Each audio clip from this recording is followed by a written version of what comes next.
খুনি হাসিনাকে খুব দ্রুতই দেশে ফিরিয়ে এনে এই প্রত্যেক খুনের বিচার নিশ্চিত করতে পারলে জুলাই আগস্টের সকল শহীদদের আত্মা আমি মনে করি শান্তি পাবে।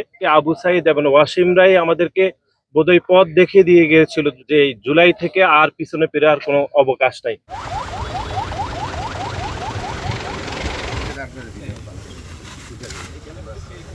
গতকাল 15ই জুলাই ঢাকা বিশ্ববিদ্যালয়ের পবিত্র মাটিতে, বিশেষ করে ঢাকা বিশ্ববিদ্যালয়ের শিক্ষার্থীদের উপর, বিশেষ করে যেটি সব থেকে বেশি বলতে হবে, নারী শিক্ষার্থীদের উপর নজিরবিহীন হামলা হয়েছিল এবং তারই প্রতিবাদে সারা বাংলাদেশের সকল শিক্ষা প্রতিষ্ঠানে বাংলাদেশ জাতীয়তাবাদী ছাত্র দল 2024 সালে বিক্ষোভের ডাক দিয়েছিল এবং সেই বিক্ষোভের দিনের শুরুতেই বেগম রোকেয়া বিশ্ববিদ্যালয়ে আমাদের সহযোদ্ধা ভাই আবু সাইদ প্রথমে শহীদ হয়েছেন এবং দিনের আরেকটু পরেই অর্থাৎ চট্টগ্রাম কলেজের আহ্বায়ক কমিটির সদস্য আমাদের সহযোদ্ধা ভাই ওয়াসিম শহীদ হয়েছেন।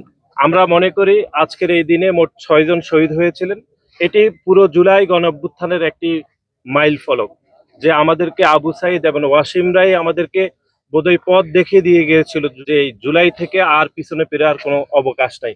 দেশ জুড়ে যে কোনো কেনাকাটায় 10,000 টাকার বেশি অফার, তাই পেমেন্ট মানেই বিকাশ। এবং আমি মনে করি জুলাইয়ের 16 তারিখ যে শহীদ ওয়াসিম যে শহীদ হওয়ার পূর্বে তিনি যে সামাজিক যোগাযোগ মাধ্যমে স্ট্যাটাসটি দিয়েছিলেন যে চলে আসুন 16 শহরে, এটি বাংলাদেশের সকল গণতান্ত্রিকামী মানুষ এবং বিশেষ করে বাংলাদেশি জাতীয়তাবাদী উদ্বুদ্ধ সকল মানুষের জন্য একটা মেসেজ ছিল, যে মেসেজটি আমাদের দলের তৎকালীন ভারপ্রাপ্ত চেয়ারম্যান জনাব তারেক রহমান আমাদেরকে দিয়েছিলেন, যে মেসেজ আমরা ওয়াসিমকে আমরা দিয়েছিলাম। যে পেশিবাদ বিরোধী দীর্ঘ যে আন্দোলন গত 17 বছর ধরে আমরা করেছিলাম, তার সফল পরিসমাপ্তি আমরা জুলাই এবং আগস্টে করেছিলাম এবং শহীদ ওয়াসিমের আত্মত্যাগের মাধ্যমে এবং বিশেষ করে 2000-এরও বেশি মানুষ যারা শহীদ হয়েছেন তাদের সকলের আত্মত্যাগের মাধ্যমে সেটির পরিসমাপ্তি ঘটেছে। আজকের এই দিনে আমি মনে করি আমাদের সব থেকে বেশি গুরুত্বপূর্ণ হচ্ছে যে 2000-এরও বেশি মানুষ শহীদ হয়েছে তাদের প্রত্যেকের যে প্রত্যেক খুনের যে বিচার সেটি নিশ্চিত করতে হবে। বিশেষ করে খুনি হাসিনাকে দেশে ফিরিয়ে এনে তার বিচার নিশ্চিত করতে হবে। এখন আমরা দেখছি গণমাধ্যমে যে খুনি হাসিনা দেশে ফিরে আসার জন্য বিভিন্ন রাজনৈতিক বক্তব্য দিচ্ছে।